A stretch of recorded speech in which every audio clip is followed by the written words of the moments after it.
सिंधुदुर्ग जिल्ह्यामध्ये ऑक्टोबर महिन्यामध्ये अवकाळी पाऊस पडला होता आणि या अवकाळी पावसामध्ये भात कापणीचा वेळीच हा पाऊस पडल्यामुळे मोठ्या प्रमाणात शेतकऱ्यांचं नुकसान झालं होतं।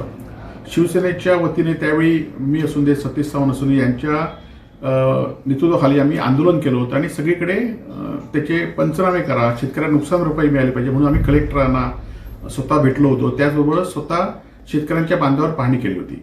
परंतु आजच आम्ही पेपरमध्ये बातमी वाचली की निलेश राणे जे या जिल्ह्याचे पालकमंत्री आहेत, नितेश राणे जे आमदार आहेत, ते दोघंही या नुकसान भरपाईचं श्रेय लाटण्याचा प्रयत्न या ठिकाणी करत आहेत।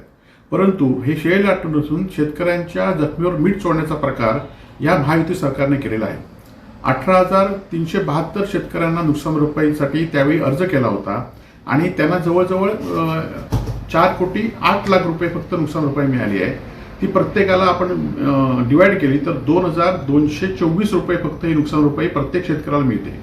याउलट शेतकऱ्यांना ई पीक पाणी नोंदणीची नोंद केली पाहिजे, त्याचा सातबारा काढला पाहिजे, त्याचे फोटो काढले पाहिजेत, तालुक्याला गेलं पाहिजे, कृषी सेवकांना ते तलाट्यांना आपल्या शेतामध्ये आणलं पाहिजे, शेतामध्ये पुन्हा फोटो काढले पाहिजेत। असा भूर्दंड जवळजवळ 1,000 पेक्षा जास्त रुपये खर्च प्रत्येक शेतकऱ्याला झाला आहे आणि प्रत्येक शेतकऱ्याला फक्त 2,224 रुपये नुकसान भरपाई मिळालेली आहे।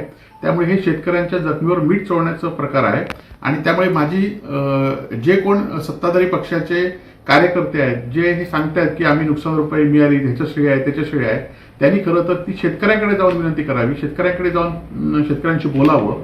आज राजकीय विरोधक म्हणून आम्ही तुमच्याशी बोलत नाही, तर शेतकऱ्यांना खरोखरच 2,224 रुपयाचा काय फायदा होईल काय? आज राज्यामध्ये ज्यावेळी शेतकऱ्यांना नुकसान भरपाई मिळते ती लाखोंच्या घरात मिळते, परंतु सिंधुदुर्ग जिल्ह्यामध्ये हा अन्याय काय याचा खरं तर लोकप्रतिनिधींनी अभ्यास केला पाहिजे आणि या जखमीवर मीठ चोळण्याचा प्रकार आणि आपलं श्रेय लाटण्याचा प्रकार हा थांबवला पाहिजे, एवढीच माझी इथल्या राज्यकर्त्यांना विनंती आहे। त्याचबरोबर हे 2,224 रुपये किती शेतकरी घेतील? आणि खरं तर कालच्या नगरपालिकेच्या निवडणुकीमध्ये एकेका मताला 15,15, 20,000 रुपये खर्च आले। आज जेवढी तालुक्याला नुकसान भरपाई मिळाली आहे त्याचा एका नगरसेवकाचा खर्च तेवढा होता जो सत्ताधाऱ्यांनी राबवला होता की एकेका मतदारसंघामध्ये एकेका नगरसेवकाच्या छोट्या मतदारसंघामध्ये 1-1 कोटी रुपये खर्च झाले होते आणि आता तालुक्याला नुकसान भरपाई लाखामध्ये आहे। आणि याचा लोकांनी सिंधुदुर्ग जिल्ह्यात लोकांनी शांतपणे विचार करावा आणि सत्ताधाऱ्यांबरोबर कसं राहावं हे लोकांनी ठरवावं अशी माझी लोकांना विनंती आहे।